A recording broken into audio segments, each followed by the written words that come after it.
So আজকে আমরা দেখব মব ব্যাটেল। আমাদের সাথে আছে আয়রন গোলাম আর ওয়ার্ডেন। প্রথম রাউন্ডে হবে 3টা আয়রন গোলাম আর একটা ওয়ার্ডেন। দেখা যাক কে জিতে।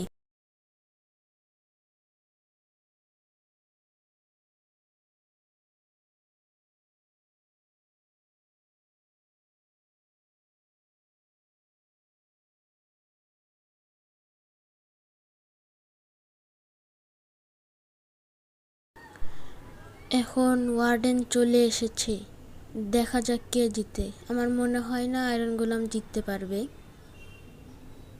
দেখা যাক, এখনও চান্স আছে, কিন্তু এখন আর পারবে না, কারণ একটা আয়রন গোলাম ওয়ার্ডেনের সাথে পারবে না।